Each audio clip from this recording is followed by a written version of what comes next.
नमस्ते।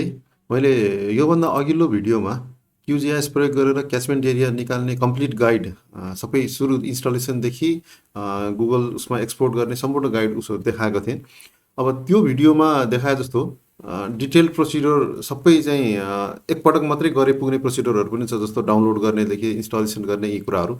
र यो भिडियोमा चाहिँ मैले छोटकरीमा यो अघिल्लोको देखाएको स्टेप मध्ये यी 7वटा स्टेप मात्रै गरेर क्याचमेन्ट एरिया एकदम चाँडो क्यालकुलेट गर्ने तरिका देखाउन जाँदैछु। यो भिडियो स्टार्ट गर्नुभन्दा अगाडि एकपटक यो पुरानो भिडियोलाई अघिल्लो भिडियोलाई हेरिदिनु होला र त्यसमा देखाएको स्टेपहरू जुन अघिल्लो फर्स्ट टाइम गर्नुपर्ने स्टेपहरू चाहिँ कम्प्लिट गर्नु होला।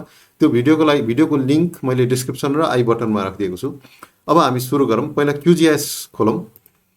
QGIS खोलेर पहिला हामीले सेभ गरेको प्रोजेक्टलाई ओपन गरौँ। अघिल्लोचोटि हामीले डिएम लोड गरिसकेपछि यो इनिसियल सेटअप भनेर हामीले सेभ गरेको थियौँ, यसलाई ओपन गरेँ। यो ओपन गरिसकेपछि नेपालको डिएम र रिप्रोजेक्टेड र फिल्ड डिएम यहाँ लोड भइसकेको छ। अब हामीले सबभन्दा यो लोड गरिसकेको स्टेपमा एड कोअर्डिनेट्स गरौँ।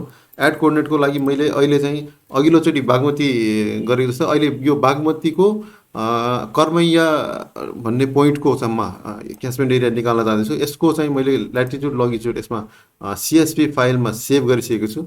यो CSV फाइल लोड गरौँ। यहाँ गएर एड यो गरौँ। त्यसपछि डिलिमिटेड टेक्स्ट ठिक छ र यो पोइन्ट बागमती कर्मैया भन्ने CSV फाइललाई लोड गरेँ, ओपन गरेँ। यसमा चाहिँ डिग्री मिनट सेकेन्डमा नभएर डेसिमल कोअर्डिनेट्स भएको भएर यो DMSलाई अफ गर्नु होला, टिक अफ गर्नु होला। र ज्योमेट्री CRS यो ठिक छ, WS 984 र यो पोइन्टलाई एड गरेँ, क्लोज। यो पोइन्ट यहाँ देखिसकिएको छ। अहिले हामीले हेर्न चाहेको पोइन्ट चाहिँ बागमतीको इरिगेसन प्रोजेक्टको यो हेडवर्क्सको पोइन्ट छ। अब हामीले यसमा अबको स्टेप भनेको हामीले यो डिएमलाई क्लिप गर्छौँ। हाम्रो यो फिल्ड डिएम जुन छ, यो फिल्ड डिएममा चाहिँ बागमतीको यो टेन्टेटिभ एरिया हामी क्लिप गर्छौँ। यसको लागि क्लिप टुलबाट स्टार्ट गरौँ। Clip raster by extend.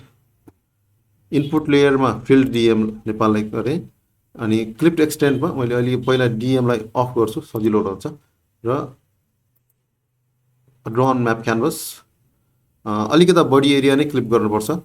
यसरी यो यसलाई इन्क्लुड हुने गरेर यो एरिया यति एरिया क्लासिफाई गरेँ र यसलाई मैले सेभ टु फाइल गर्दैछु। Clip save run. यो डिएम क्लिप भइसकेको छ। यसलाई मैले माथि साह्रै हेर्नु सजिलो होस्। अबको नेक्स्ट स्टेप भनेको हामीले च्यानल नेटवर्क्स डिराइभ गर्छौँ। Channel network and drainage basins. एलिभेसनमा क्लिप ठिक छ। थ्रेसहोल्ड 5 यसलाई एज इट इज राख्यौँ। यो अरू टिकहरू सबै अफ गरौँ र च्यानल्स मात्रै अन गरौँ। अरूमा टिक हटाएँ। च्यानल्सलाई मैले सेभ गरेँ, यही फोल्डरमा च्यानल्स 5 भनेर सेभ गरेँ। रन।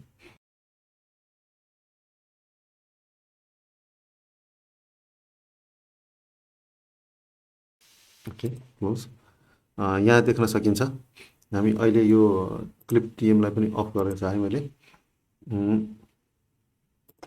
यो च्यानल देखिएको छ। यो च्यानल हाम्रो पोइन्ट हामीले जुन सेलेक्ट गरेको थियो त्योभन्दा थोरै यताउता छ। अघिल्लो पटक चाहिँ हामीले यो स्टेपमध्ये स्न्याप कोर पोइन्ट यिनीहरू गरेको थियौँ। अब यो डिराइभ च्यानलपछि सिधै हामी अपस्लोप एरियामा जान्छौँ। यसलाई चाहिँ यो स्टेपहरू स्किप गरेर के गर्छौँ भन्दा यो जुन च्यानल लाइन देखिएको छ यसलाई अलिक जुम गरौँ। जुम गरेर हामीलाई लिन चाहेको पोइन्टमा यहाँ माउस राखेर राइट क्लिक गर्छु। राइट क्लिक गरेपछि कपी कोअर्डिनेट भन्ने अप्सन आउँछ र म्याप CRSको यो XY कोअर्डिनेट यहाँ कपी गर्छु। यसपछिको स्टेपमा सिधै अपस्लोप एरिया टुल सेलेक्ट गरौँ। अपस्लोप एरिया टुलमा गएर एक्स कोअर्डिनेटको यो 00 हटाएर पेस्ट गरेँ मैले। पेस्ट गरेपछि यो एक्स र वाइ दुइटै आएको छ। पछाडिको यो वाइलाई मैले कट गरेँ, कन्ट्रोल X गरेँ र यो कमा पनि हटाएँ र वाइमा फेरि यो टार्गेट वाइमा गएर यसलाई पेस्ट गरेँ। एलिभेसनमा क्लिप्ड डिएम राखेँ र मेथडमा डिटर्मिन स्टेक। अब यसलाई चाहिँ सेभ गरौँ हामी अपस्लोप एरिया भनेर। Save, run, close.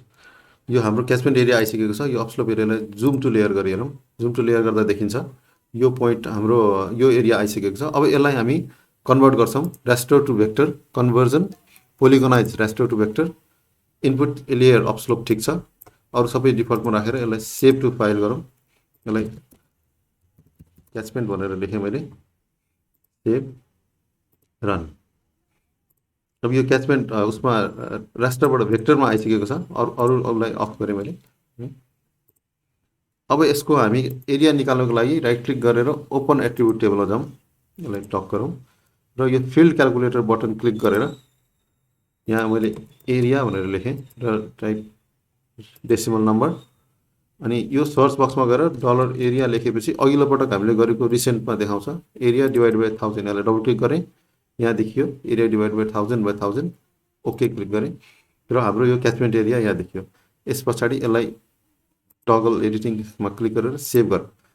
यति गरिसकेपछि हाम्रो क्याचमेन्ट एरिया कम्प्लिट भयो। यसलाई अब गुगलमा एक्सपोर्ट गर्ने बाँकी प्रोसिड्युरहरू सबै अघिल्लो भिडियोमा देखाएको छ, तर एकदम सर्ट प्रोसेसमा यति एरिया क्यालकुलेट भयो।